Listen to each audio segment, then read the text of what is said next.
ED కార్యాలయం వద్ద CM Revanth Reddy మాట్లాడుతున్నారు. లైవ్ లో చూద్దాం. మనకు పివి నరసింహారావు గారు నిలబడి ఈ విధంగా ఈ దేశాన్ని పండిత్ జవహర్లాల్ నెహ్రూ, లాల్ బహదూర్ శాస్త్రి గారు, ఇందిరా గాంధీ గారు, రాహుల్ గాంధీ గారు, అదే విధంగా మన తెలంగాణ బిడ్డ నరసింహారావు గారు ఎంతో విజ్ఞతతో భవిష్యత్తును ఆలోచన చేసి భవిష్యత్ తరాల కోసం ప్రాణ త్యాగాలు చేయడమే కాకుండా ఈ దేశం యొక్క ప్రణాళికలు రచించి అన్ని రంగాలలో ఈ దేశాన్ని ముందుకు నడిపించారు. మరి 2014లో నరేంద్ర మోడీ గారు అధికారంలోకి వచ్చిండు. నేను ఇవాళ అడుగుతున్న జనతా పార్టీ నాయకులను, ఆనాడు గుజరాత్ నుంచి నరేంద్ర మోడీ అమిత్ షా గుజరాత్ నుంచి బయలుదేరితే ఆనాడు స్వతంత్రానికి స్ఫూర్తినిచ్చిన మహాత్మా గాంధీ, అదేవిధంగా సర్దార్ వల్లభాయ్ పటేల్ కూడా గుజరాత్ నుంచే వచ్చి ఈ దేశ స్వతంత్రంలో అత్యాశీలక పాత్ర పోషించారు. ఆనాడు స్వతంత్ర పోరాటం ప్రపంచంలోనే గుజరాత్ కు ఒక గొప్ప గుర్తింపు గాని మహాత్మా గాంధీ గారు, వల్లభాయ్ పటేల్ గారు తీసుకొస్తే 2014లో అదే గుజరాత్ నుంచి నరేంద్ర మోడీ, అమిత్ షా బయలుదేరి ఎంత అంతరం, ఎంత వ్యత్యాసం! ఆ ఇద్దరిని చూస్తే ప్రపంచమే నటించే విధంగా ఉంది. ఈ ఇద్దరిని చూస్తే ప్రపంచాన్ని తోసుకునే వ్యక్తులుగా ఈ ప్రపంచం ముందర కనిపించింది. హమ్దో హమారే ప్రకటనలు చూసేది. నరేంద్ర మోడీ, అమిత్ షా కలిసి అదానీ, అంబానీలను ఈరోజు గుజరాత్ నుంచి తీసుకొచ్చింది. ఈరోజు గుజరాత్ నుంచి వచ్చిన నలుగురు, నరేంద్ర మోడీ గారు, అమిత్ షా గారు, అదానీ, అంబానీ గారు, ఈ నలుగురు ఈ దేశాన్ని చేతబట్టి దుష్ట చతుష్టయం ఈ రోజు ఈ దేశాన్ని దోసుకుంటున్నారు. దోపిడి భాగంగానే సెబీ చైర్పర్సన్ గారు పాల్పడ్డ తప్పిద విచారణ చేయండి, తక్షణమే ఆవిడను తొలగించండి, ఎప్పుడైనా రాజీనామా చేయాలి సెబీ చైర్పర్సన్ గా, లేకపోతే కేంద్రంతోనే ఆవిడను తొలగించాలి అని మన నాయకుడు రాహుల్ గారు, మల్లికార్జున్ ఖర్గే గారు డిమాండ్ చేసి ఆ పని చేయలేదు. అయినప్పుడు జరిగిన అవకతవకల మీద లోక్సభ, రాజ్యసభలో పార్లమెంటరీ కమిటీని వేయండి అని కాంగ్రెస్ పార్టీతో పాటు ఇండియా కూటమి చేసింది. ఈ డిమాండ్ను అమలు చేయకపోను 4 రోజుల ముందే పార్లమెంటును వాయిదా వేసుకొని ఇవాళ భారతీయ జనతా పార్టీ పరారైపోయింది. అందుకే ఈరోజు ప్రజల దగ్గరికి ప్రజల సంపద ఏ విధంగా లక్షలాది కోట్ల రూపాయలు జరిగిందో ఈడీ కార్యాలయాల ముందు ఈడీ విచారణ జరిగి ప్రతి రాష్ట్రంలో ఈడీ అధికారులకు మీరు రిప్రజెంటేషన్ ఇచ్చి ఈ జరిగిన వేల లక్షల కోట్ల రూపాయల దోపిడీ ఈడీ విచారణ జరగాలి, మీరు వెళ్ళి నిరసన తెలపండి అని చెప్పి పార్టీ అధ్యక్షుడు పిలిపించాడు. ఈరోజు మన మనీడ కాంగ్రెస్ పార్టీ అధ్యక్షుడు పిలుపు మేరకు ఈడీ కార్యాలయంలో గంటల కొద్ది నిరసన తెలిపి ఈ రోజు దేశ ప్రజలకు మనం చెప్పదలుచుకున్నాం, ఈ జాతి సంపద పేదలకు చెందింది, కేవలం 2 వ్యక్తులకు దోషపెడుతున్నారు.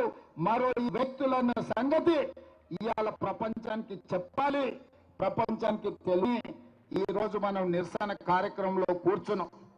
ఇది అధ్యక్షుడు ఇచ్చిన కాబట్టి తెలంగాణ రాష్ట్రానికి ముఖ్యమంత్రి అయినా నేను కూడా మీలాగా కాంగ్రెస్ పార్టీ కార్యకర్తని కాబట్టి వేలాది మంది కార్యకర్తల మధ్యలో ఇక్కడ కూర్చొని ఈ నిరసన కార్యక్రమంలో పాల్గొనడానికి ప్రార్థిస్తే ముఖ్యమంత్రి అయినా, ప్రధానమంత్రి అయినా, ఎంత గొప్ప పదవిలో ఉన్నా పార్టీ పిలుపు మేరకు నిరసన కార్యక్రమాలలో పాల్గొనాల్సిందే.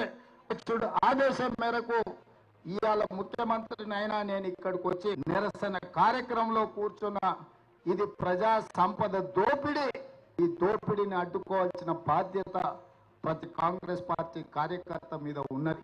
అందుకే మిత్రులారా, ఇవాళ ఈ దేశం భారీ మూల్యాన్ని చెల్లి ఈ దేశానికి భారతీయ జనతాకి ముప్పుగా మారింది. ఈ దేశంలో భారతీయ జనతాపై తొలగించాల్సిన భారత ప్రతి ఒక్క కాంగ్రెస్ పార్టీ కార్యకర్త మీద ఉంది. అదే విధంగా ఇవాళ అతని కంటే గనుడు ఆచంట మల్లన్న అని నిన్న మొన్న బీఆర్ఎస్ నాయకులు ఈ రోజు మాట్లాడుతున్నారు. మేము మోడీ మీద కొట్లాడతామన్నారు. మరి ఆ సన్నాసులను అడుగుతున్న లక్షల కోట్ల రూపాయలు దోపిడీ జరిగితే ఒక్క రోజన్నా మాట్లాడినరా మీరు అని. ఇవాళ బీఆర్ఎస్ వాళ్ళు బీజేపీని ఎందుకు నిలదీస్తలేరు? జరిగిన కుంభకోణం సెపీకి సంబంధించిన జేపీసీ విషయంలో బీఆర్ఎస్ విధానం ఏందో తెలంగాణ ప్రజలకు చెప్పాలి. మీరు బీజేపీలో విలీనం ఉన్నారంటే కాదు మేము చర్చలలోనే ఉన్నామంటారు. మీరు విలీనం అవుతారో మీరు మలీనం అవుతారో మాకు సంబంధం లేదు. ఇవాళ ఈ సెబీలో జరిగిన కుంభకోణంగా కేసీఆర్ విధానం ఏందో కేసీఆర్ మాట్లాడాలి. కేటీఆర్ ఎందుకు ఈ విధానాన్ని ప్రశ్నిస్తూ ఈ ట్విట్టర్ తన ట్విట్టర్లో పెట్టట్లేదు అని నేను అడుగుతున్నా. అక్కడికి రాంది ప్రతి చిల్లర మల్లర విషయంలో స్పందించే కేటీఆర్ ట్విట్టర్లో ఎందుకు ఈ రోజు ఈ దోపిడీని ఈ రోజు అదానికి ఈ దేశాన్ని దోషపెడుతుంటే ఎందుకు ట్విట్టర్ తీళ్ళు ఈ రోజు మాట్లాడతలేని అడుగుతున్నా. టీఆర్ఎస్ వాళ్ళకి పట్టిలేదా? ఈ దేశ సంపదతో బీజేపీకి అనుకూలంగా మీరు ఉన్నారని ఇది ఒక్కటే కష్టమైన సాక్ష్యం కదా. నిజంగానే బీఆర్ఎస్ బీజేపీలో విలీనపోతే బీఆర్ఎస్ చీకటి ఒప్పు కాంగ్రెస్ కు వ్యతిరేకంగా కొట్లాడకపోతే ఈ జేసీ విషయంలో బీఆర్ఎస్ విధానం ఏందో తెలంగాణ ప్రజలకు చెప్పాలి. ఇవాళ ఆ సన్నాసులు మోడీని అమిత్ షా గారిని ఇప్పించడానికి సంతోషపెట్టడానికి అంతర్జాతీయ ఎయిర్పోర్టుకున్న రాజీవ్ గారు తీసేస్తామంటారు. సచివాలయం ముందర ఉన్న విగ్రహాన్ని తొలగిస్తామంటారు. చూస్తున్నా మీ తాతలు ముత్తాతలు మీ మొత్తం జాతి వచ్చిన రాజీవ్ విగ్రహాన్ని కూడా ముట్టుకోలేరు. మళ్ళొక్కసారి నేను చెప్పదలుచుకున్నా, రాజీవ్ గాంధీ విగ్రహం మీద చెయ్యేస్తే మీ చింత పండు కాకపోతే నా పేరు మార్చుకుంటా అని నేను చెప్పదలుచుకున్నా.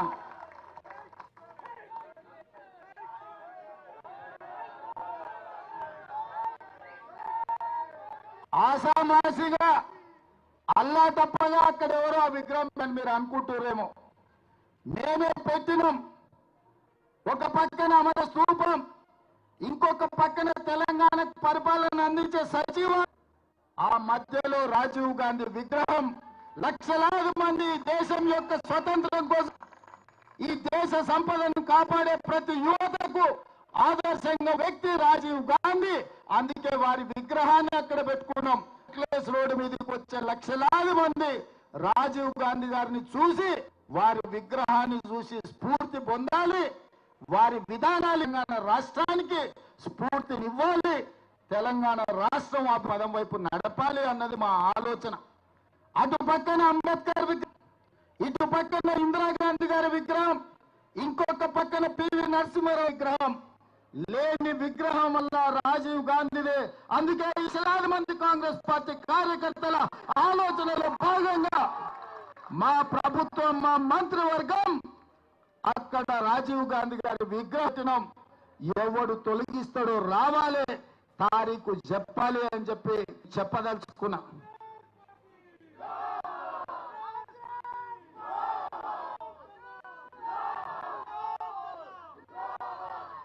అదేవిధంగా 10 ఏళ్ల తర్వాత ఉద్యోగం ఊడిన ప్రజలు వంగబెట్టి దంచినాక ఈ సన్నాసులకు తెలంగాణ తాగుతొచ్చింది.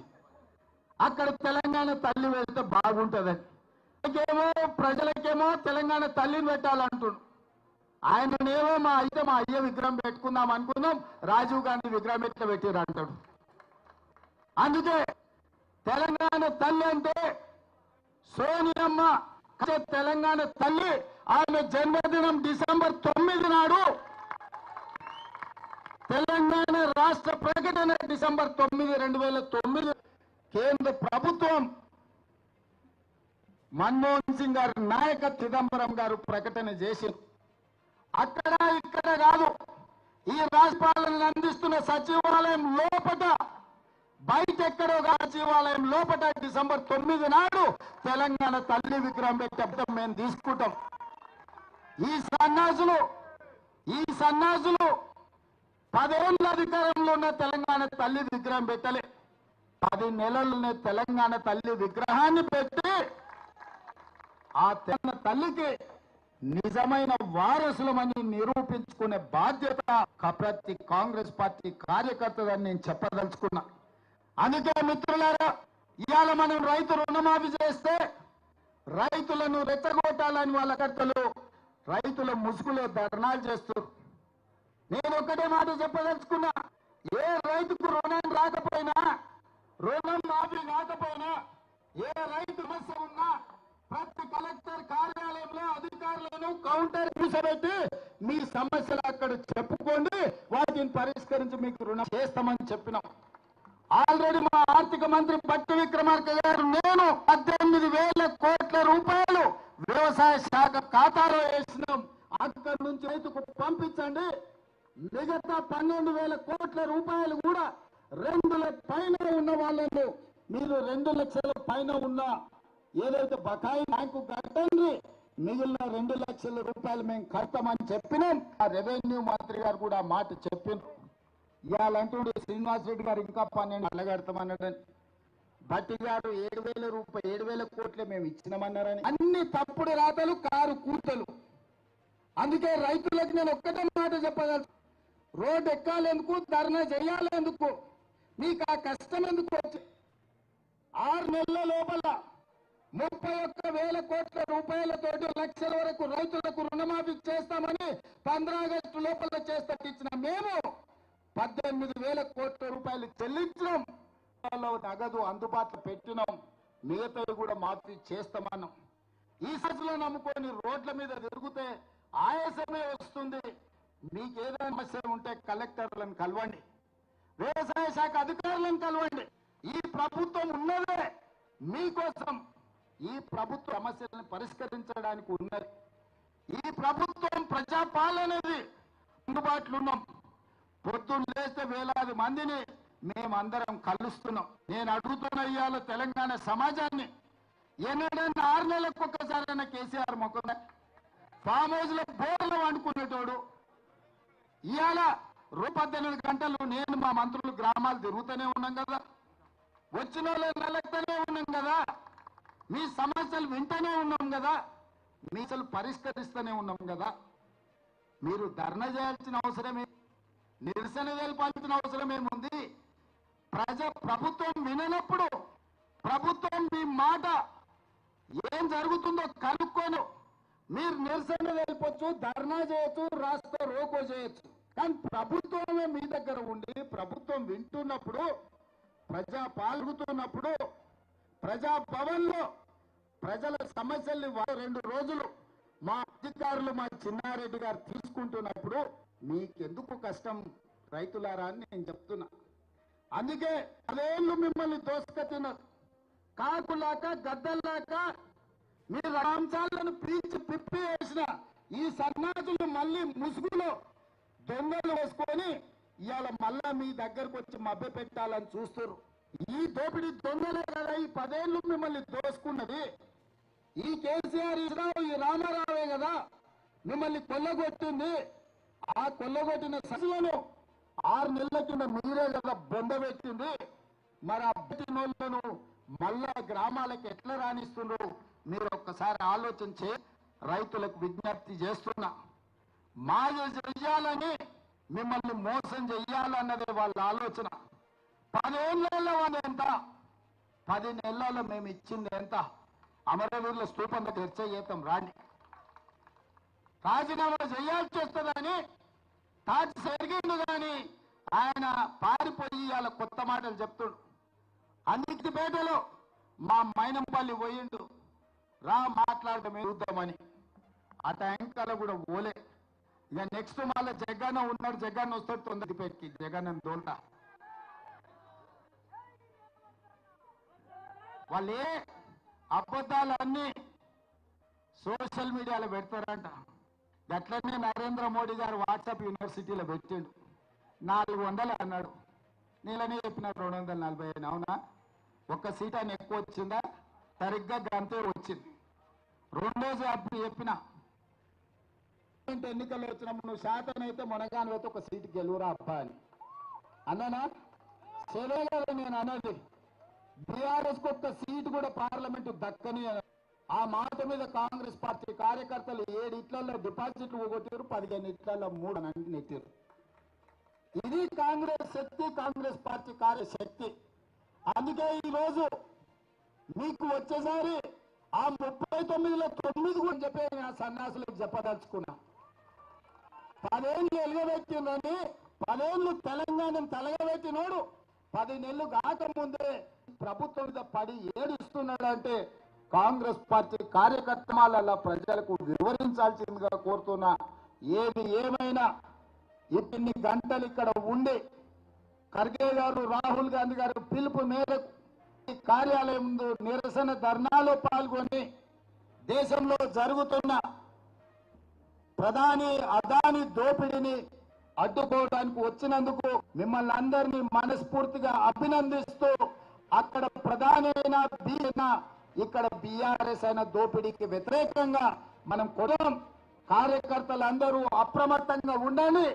మేమందరం అందుబాటులో మన అందరం కాంగ్రెస్ పార్టీ కార్యకర్తలం, కాంగ్రెస్ కుటుంబం మీ అందరికి అండగా నిలబడి ఈ కార్యక్రమాలను ముందుకు తీసుకెళ్దామంటూ మీ అందరి దగ్గర సెలవు తీసుకుంటున్న మిత్రులారా, జై కాంగ్రెస్, జై కాంగ్రెస్. మన రేవంత్ అన్నా నిగ్గది